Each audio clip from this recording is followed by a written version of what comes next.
There is a moment in Chinese literature that changed everything. A moment when a writer from the Tibetan plateau picked up his pen and told a story so powerful, so layered, so achingly beautiful that it would win the highest literary honor in China and captivate readers around the world. That story is called Red Poppies, known in Chinese as Chenai Luo Ding, and its author is Alai. Today, I want to take you on a journey through this extraordinary novel, a journey that will take you deep into the heart of a dying world, into the mind of a man considered foolish by everyone around him, and into the soul of a culture on the brink of transformation. This is not just a book review, this is an exploration of one of the most important works of contemporary Chinese literature, and by the end of this video, you will understand why this novel has earned its place in the pantheon of great literature. Let me begin by telling you the story of Red Poppies. Set in a fictional Tibetan county in western Sichuan province during the early 20th century, the novel follows the life of a young man who is the second son of a Tibetan chieftain. This young man is considered foolish. He has a vacant stare, he speaks slowly, and he seems to live in a world of his own making, but beneath this seemingly simple exterior lies a consciousness that is remarkably perceptive.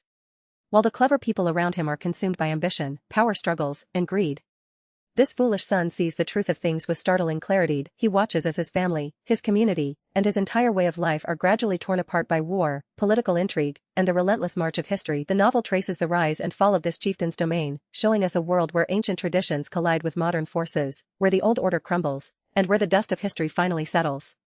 What makes Red Poppy so remarkable is that it is told from the first-person perspective of this foolish narrator. This is a narrative choice of extraordinary brilliance, because the narrator is considered foolish, he is often overlooked, people speak freely in front of him, they reveal their true intentions, they let their guards down, and so, the reader gains access to secrets and truths that the so-called intelligent people in the story are desperately trying to hide. The narrator becomes an invisible witness to the drama unfolding around him, a silent observer who sees everything but is rarely taken seriously. This creates a powerful dramatic irony that runs through the entire novel. We, the readers, know more than the characters in the story. We understand the significance of events that the powerful people around us completely miss.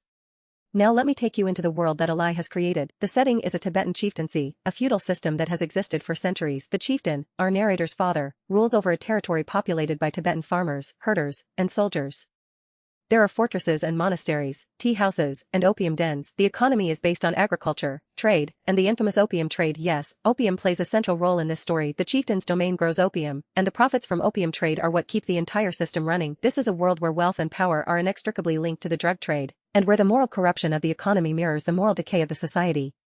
The novel opens with the narrator describing his birth. He is born into a world of power and privilege, but from the very beginning, something is different about him. The healers and monks examine him and declare that he is not quite right. His mother, a woman of great beauty and strong will, is devastated by this news. She had hoped for a strong heir, a son who would carry on the family legacy with vigor and intelligence. Instead, she gets a child who seems to be drifting in a world of his own. But Alai does not make this a story of tragedy in the conventional sense. The foolish son is not miserable. He is not aware of his disadvantage. He lives with a kind of innocent peace that the other characters, with all their intelligence and ambition, completely lack. Let me now tell you about the writing background of this extraordinary novel. Alai, whose real name is Zha Kujiabu, was born in 1959 in Gar's Tibetan Autonomous Prefecture in Sichuan Province. He is of Tibetan ethnicity, and his deep connection to Tibetan culture and landscape is evident on every page of Red Poppies. He grew up during the Cultural Revolution, a period of enormous upheaval in Chinese history, and he experienced the transition from a traditional Tibetan society to a modern Chinese state firsthand. This personal experience gives the novel an authenticity and depth that no outside observer could ever achieve. Alai began writing Red Poppies in the late 1980s and early 1990s. This was a period of tremendous literary experimentation in China. The Cultural Revolution had ended, and Chinese writers were freed from the strictures of socialist realism. They were exploring new forms, new subjects, new ways of telling stories. Alai was part of this literary explosion, and Red Poppies represents the culmination of his artistic vision. The novel was serialized in a literary magazine in 1994 and published as a book in 1998. It won the prestigious Mao Dun Literature Prize in 2000, one of the most important literary awards in China. This recognition established Alai as one of the most important voices in contemporary Chinese literature. What is remarkable about the writing background is the historical period that Alai chose to depict. The novel is set in the 1930s and 1940s, a time when the old Tibetan feudal system was already showing signs of collapse. The Chinese central government was beginning to exert more control over Tibetan areas. The opium trade was booming but also causing social devastation. New ideas were circulating, and the old order was being challenged from all sides. Alai was writing about a world that was already in its death throes, and he does so with a sense of elegy and nostalgia, but also with clear-eyed honesty. He does not romanticize the world he is describing. He shows us its brutality, its injustice, its corruption, and its beauty, all at the same time. Now let me turn to the critical reception of Red Poppies. When the novel was published, it was hailed as a masterpiece. Critics praised its lyrical prose, its complex narrative structure, and its deep understanding of Tibetan culture. The novel was translated into multiple languages and won international recognition. Readers around the world were captivated by the unique voice of the narrator and the vivid world that Alai had created. One of the most common praises for the novel is its treatment of history. Critics have noted that Alai does not present history as a series of grand events driven by great men. Instead, he shows us history from the bottom up, from the perspective of someone who is powerless, someone who is considered foolish. This perspective reveals the absurdity and the cruelty of history in a way that traditional historical narratives never could. The foolish son watches as wars are fought, as treaties are signed, as entire communities are destroyed, and he understands the essential meaning of these events better than the powerful people who are supposedly shaping history. Another aspect that critics have celebrated is Alai's prose style. His language is poetic but precise, lyrical but never overwrought. He has a gift for description that brings the Tibetan landscape to life. The mountains, the rivers, the monasteries, the fields of poppy flowers, all of these are rendered with such vivid detail that the reader feels as though they are walking through this world alongside the narrator. The sensory richness of the prose is one of the novel's greatest achievements. Let me now take you through the key chapters and sections of the novel. Red Poppies is structured in a way that mirrors the rise and fall of the chieftain's domain. The novel begins with the narrator's childhood and his early observations of the world around him. At this point, the chieftaincy is still powerful and prosperous. The father rules with authority, and the family is respected throughout the region. But even in these early chapters, there are signs that something is wrong. The opium trade is expanding, and with it comes corruption and moral decay. The narrator, despite his foolishness, senses that the world is changing in ways that will not be for the better. As the novel progresses, we move into the narrator's adolescence. This is a period of great turbulence. There are wars with neighboring chieftaincies. There are political intrigues within the family. The narrator's brother, who is intelligent and ambitious, becomes a rival for the position of heir. The narrator himself becomes involved in romantic entanglements that further complicate his position. Through all of this, he remains an observer, a man who sees the truth but cannot act on it because no one takes him seriously. His foolishness becomes both his curse and his protection. One of the most important sections of the novel deals with the opium trade. Alai describes the cultivation of poppies, the harvesting of opium, and the trade routes that carry the drug to markets across China. This is not just a subplot. It is central to the novel's meaning. The opium trade represents everything that is wrong with the old world. It brings wealth but at the cost of moral and spiritual destruction. It connects the remote Tibetan highlands to the wider world, but it does so in a way that is exploitative and devastating. The narrator watches as his community becomes addicted to opium, as the energy and vitality of the people are sapped by the drug, and as the entire economy becomes dependent on something that is inherently destructive. Another crucial section of the novel deals with the narrator's relationship with women. He is attracted to several women throughout the story, and these relationships reveal a great deal about his character and about the society he lives in. One of these relationships is particularly significant. He becomes involved with a woman who is married to someone else, and this affair has consequences that ripple through the entire story. Alai writes about desire and love with a sensitivity and honesty that is rare in literature. The sexual encounters in the novel are not gratuitous. They are integral to the story, revealing the power dynamics and emotional complexities of the world Alai has created. As the novel moves toward its climax, the chieftain's domain begins to collapse. The father dies, and the narrator's brother takes power, but this new ruler is no more successful than the old one. The wars continue, the economy deteriorates, the people suffer, and finally, the dust settles, the old order is destroyed, and a new world begins to emerge. The narrator, who has watched all of this with his peculiar clarity, is left to reflect on what has happened and what it all means. The ending of the novel is both tragic and transcendent. It is a meditation on the impermanence of all things, on the futility of power struggles, and on the ultimate wisdom of those who see through the illusions of the world. Let me now go deeper into the central themes of the novel. The first and most important theme is the nature of wisdom and foolishness. Alai challenges our assumptions about intelligence and understanding. The narrator is considered foolish, but he is the wisest person in the novel. He understands the true nature of power, the emptiness of ambition, and the inevitability of change. The so-called intelligent people in the story are blind to these truths.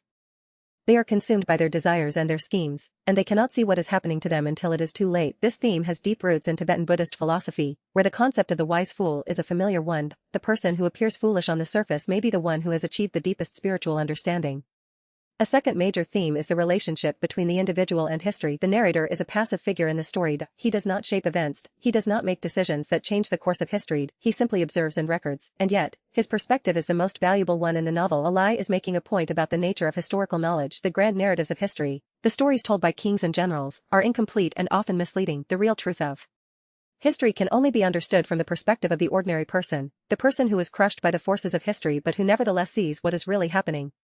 A third theme is the destruction of traditional culture. The novel is an elegy for a world that is dying. The Tibetan chieftaincy system, with all its complexities and contradictions, is coming to an end. The old ways of life, the old values, the old relationships between people and the land, are all being swept away by the forces of modernity.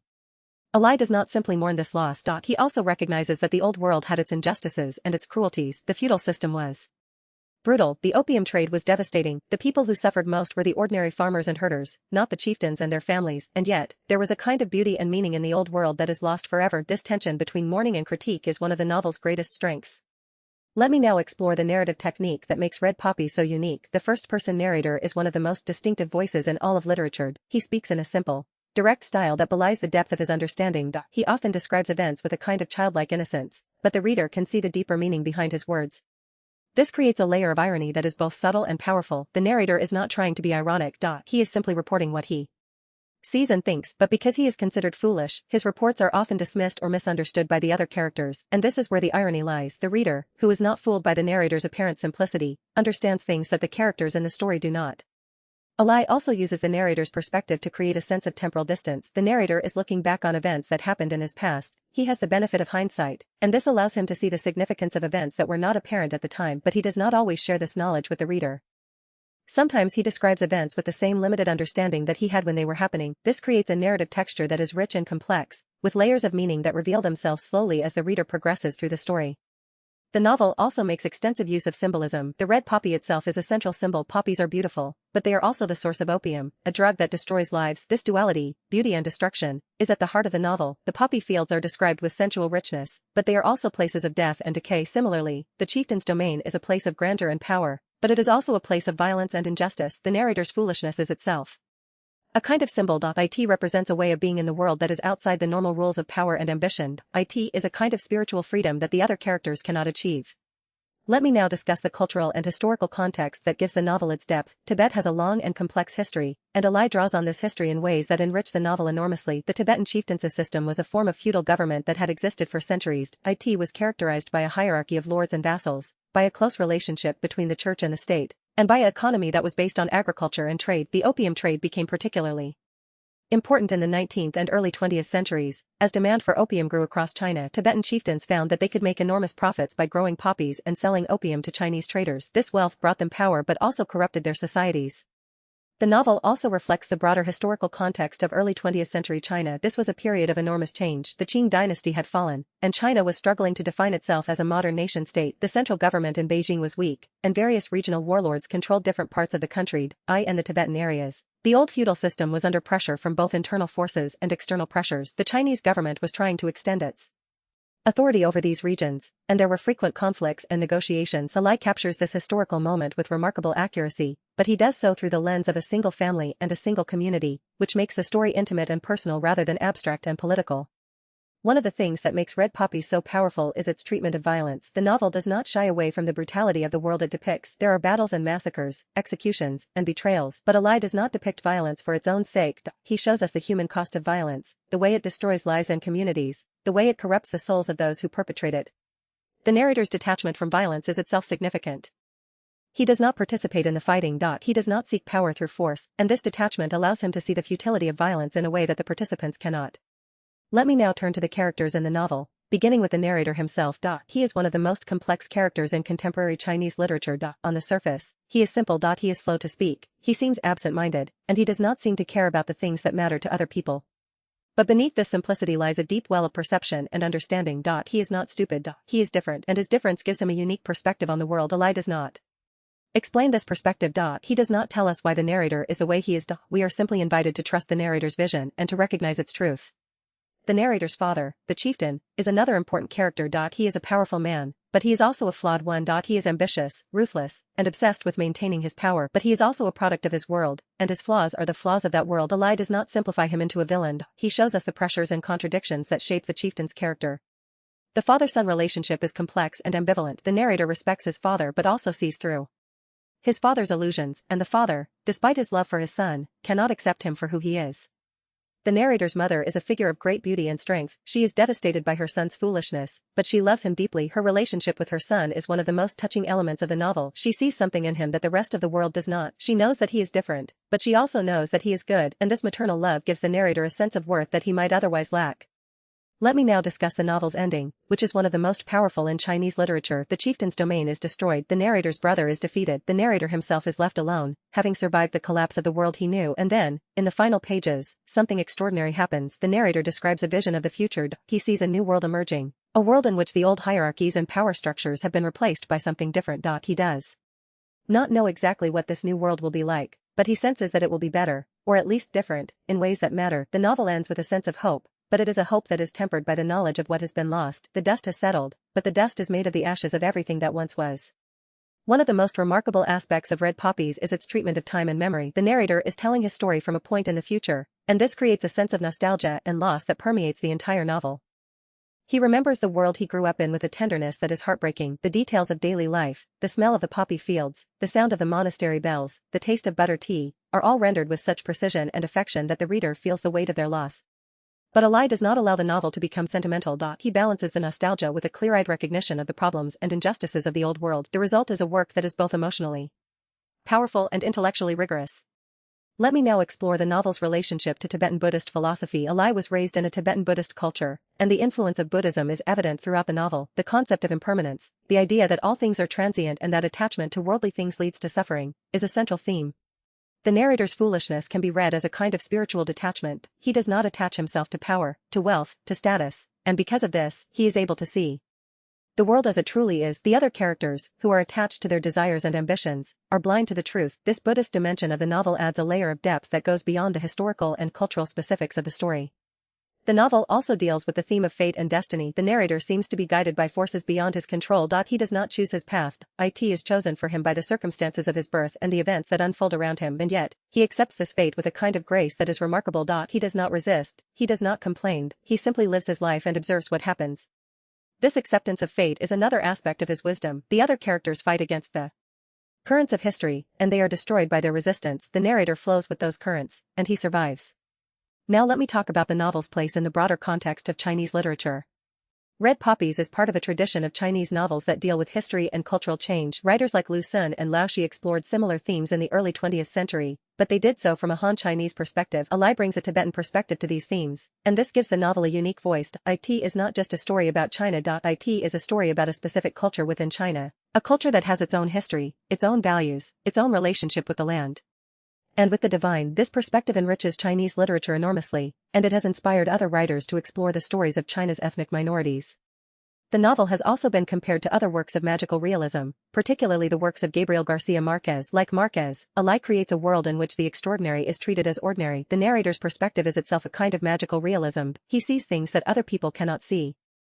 He understands things that other people do not understand, and yet, his understanding is presented as natural and unremarkable. This blending of the real and the magical, the ordinary and the extraordinary, is one of the novel's defining characteristics. Let me now discuss the novel's treatment of gender and sexuality. Red Poppies is surprisingly progressive in its treatment of women. The female characters are complex and multifaceted. They are not simply objects of desire or instruments of plot. They have their own desires, their own ambitions, their own agency. The narrator's relationships with women are characterized by mutual respect and tenderness, rather than by domination and exploitation.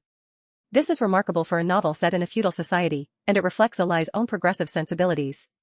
The novel also deals with the theme of identity. The narrator is caught between two worlds. He is Tibetan, but he is also Chinese. He is part of the feudal system, but he is also outside of it. He is foolish, but he is also wise. These contradictions are not resolved. They are simply acknowledged and accepted, and in this acceptance, there is a kind of wisdom that the other characters lack.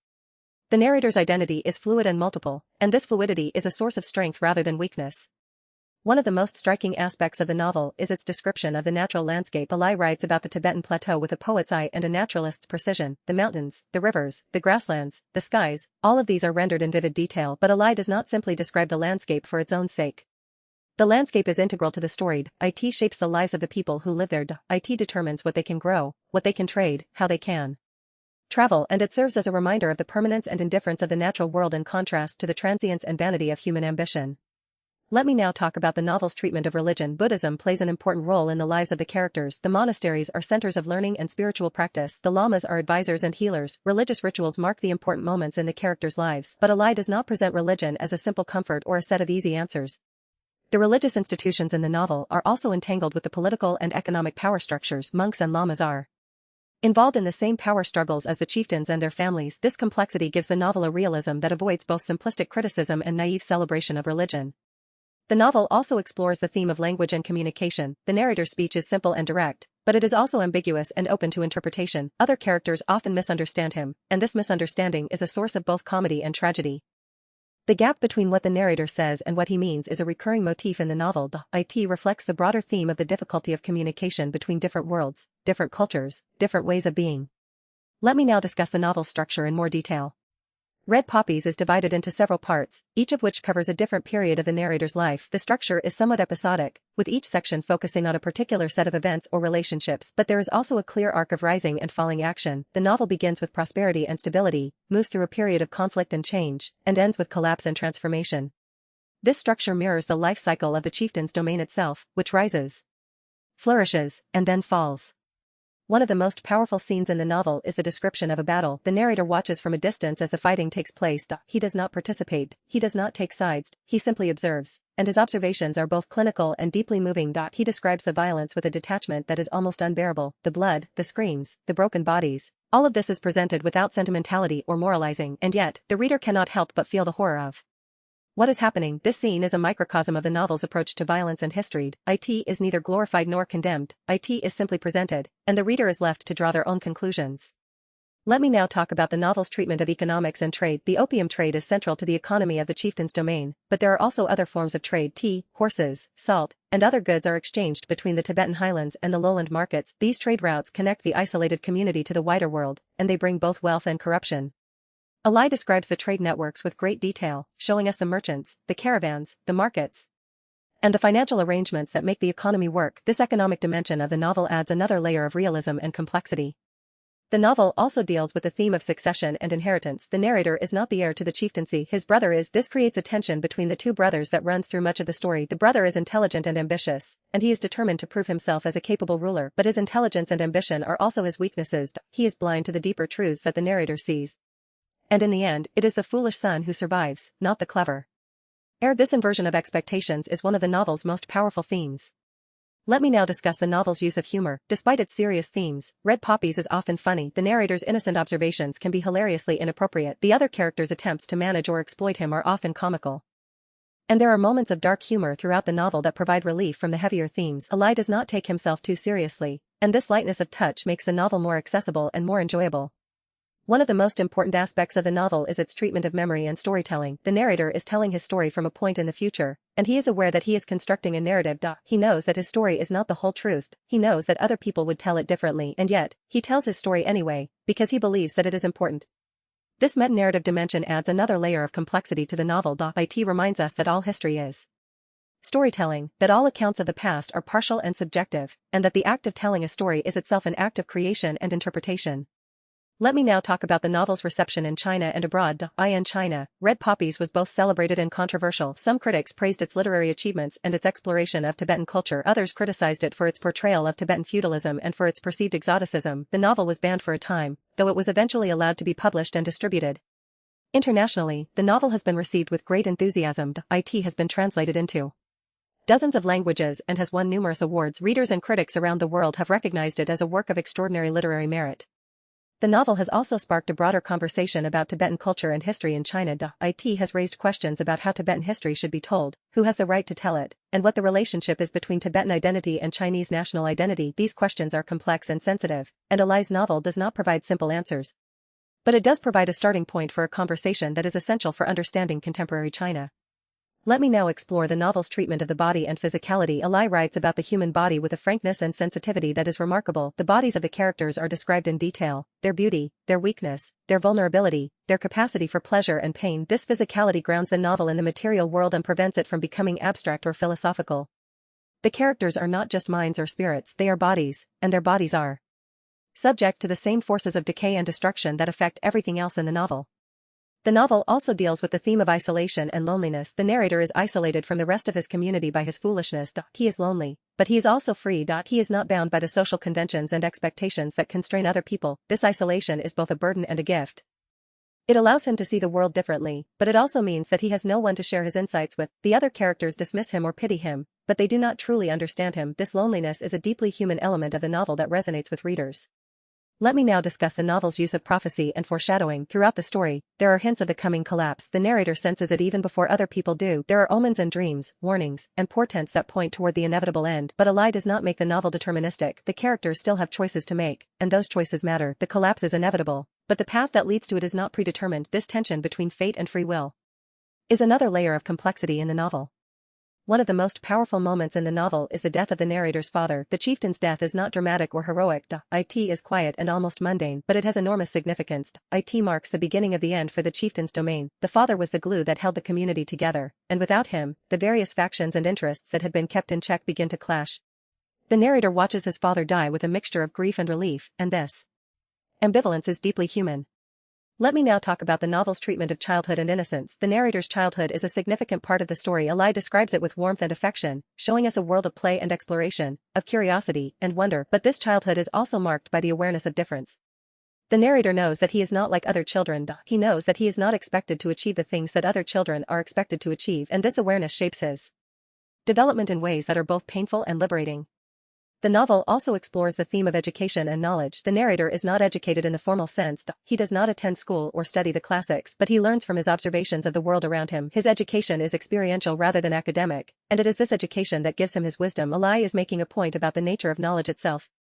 Formal education is not the only path to understanding. Sometimes the most important knowledge comes from simply paying attention, from observing the world with an open and curious mind.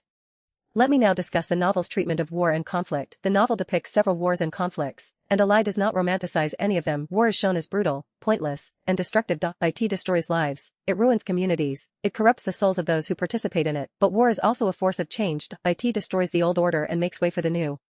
The narrator understands this paradox. He sees war as both a tragedy and a necessity, as both a destruction and a transformation. One of the most striking aspects of the novel is its use of color and imagery. The red of the poppies is the most obvious example, but there are many other colors that play important roles. The white of the snow, the green of the grasslands, the golden yellow of the monastery walls, the dark brown of the earth. All of these colors create a visual richness that is almost cinematic. Alai's use of color is not merely decorative. It is symbolic and evocative, adding layers of meaning to the descriptions of the landscape and the scenes of action. Let me now talk about the novel's treatment of silence and speech. The narrator is often silent. He does not speak unless he has something important to say, and when he does speak, his words are simple and direct. This silence is a form of power. It allows him to observe and listen, to gather information and insight that he can then use when he does speak. The other characters, who talk constantly, are often the ones who reveal the most about themselves. The narrator's silence is a strategic advantage, but it is also a reflection of his inner life. He has little need for words because he understands so much without them.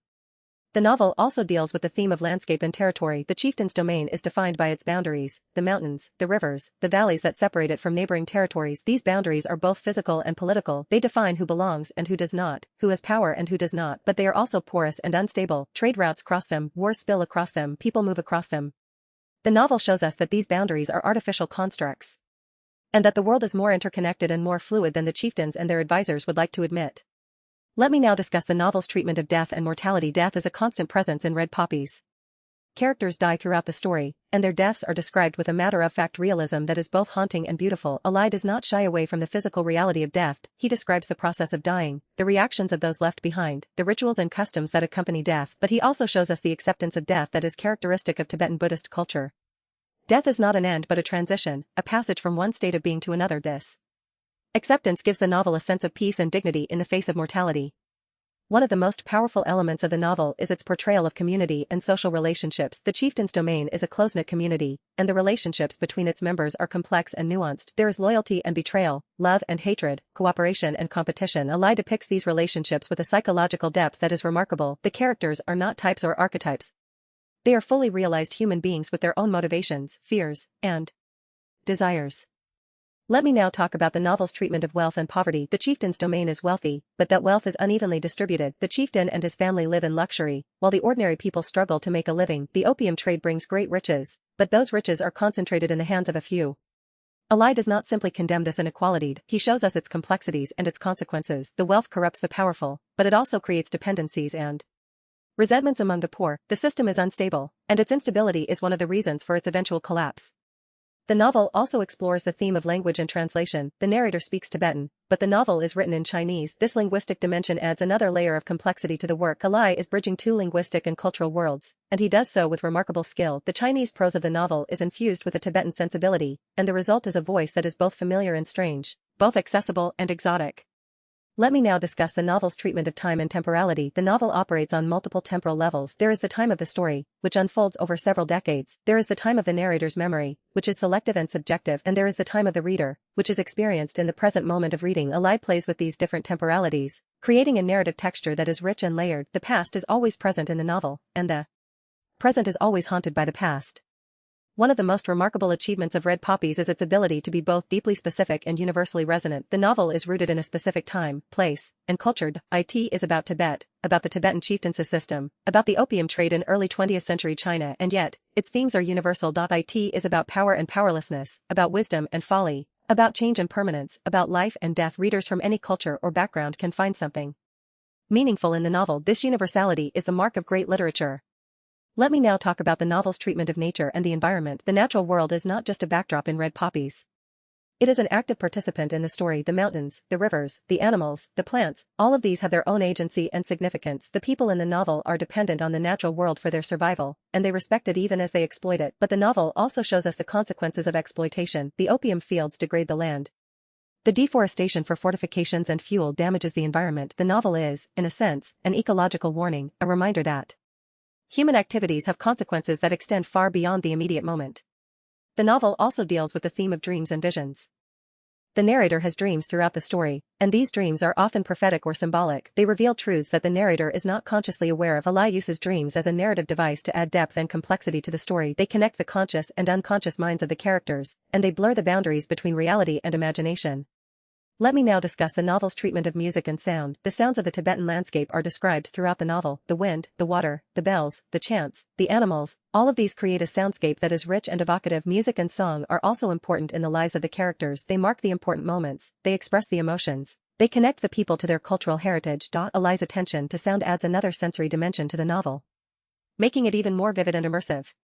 One of the most powerful aspects of Red Poppies is its emotional honesty. Alai does not manipulate the reader's emotions. He does not tell us how to feel. He simply presents the world as he sees it, and he trusts the reader to respond authentically. The result is a novel that is deeply moving without being sentimental. The emotions it evokes are complex and ambiguous, just like the emotions of real life. Let me now talk about the novel's treatment of identity and selfhood. The narrator's identity is a central concern of the novel. Who is he? What is his place in the world? What is his relationship to his family, his community, his culture? These questions are never fully answered, and that is the point. Identity is not fixed or essential. It is fluid and multiple, shaped by circumstance and choice and interpretation. The narrator's foolishness is part of his identity, but it is not the whole of it. He is also a son, a brother, a lover, an observer, a survivor, and it is through these various roles that he constructs a sense of self. The novel also explores the theme of legacy and memory. The narrator is concerned with preserving the memory of the world he knew. He tells his story so that it will not be forgotten, but he is also aware that memory is selective and subjective. The story he tells is not the whole story. It is his story, and it is shaped by his perspective and his experiences. This awareness adds a layer of humility to the novel. Alai is not claiming to tell the definitive version of events. He is simply offering his version and inviting the reader to consider it alongside other possible versions. Let me now discuss the novel's treatment of hope and despair. Red Poppies is neither optimistic nor pessimistic. It is realistic. It acknowledges the suffering and the loss that are part of human existence, but it also acknowledges the beauty and the meaning that can be found in life. The ending of the novel is bittersweet. The old world is gone, but the narrator is alive, and he has a story to tell. That story is a kind of hope, a kind of resistance against the forces of destruction and forgetting. One of the most important things to understand about Red Poppies is that it is not just a novel about Tibet or about the past. It is a novel about the human condition. It is about the ways in which we try to make sense of our lives, the ways in which we are shaped by the forces around us, and the ways in which we can find meaning and wisdom even in the most difficult circumstances. The narrator's foolishness is a metaphor for the human condition itself. We are all, in some sense, foolish. We are all limited in our understanding. We are all subject to forces beyond our control, but we can still see, still understand, still find meaning, and that is enough. Thank you for joining me on this deep dive into Red Poppies by Alai. This novel is a masterpiece of contemporary Chinese literature, and it deserves to be read and discussed by readers around the world. If you enjoyed this video, please like and subscribe for more literary explorations, and if you have read Red Poppies, I would love to hear your thoughts in the comments below. Until next time, keep reading.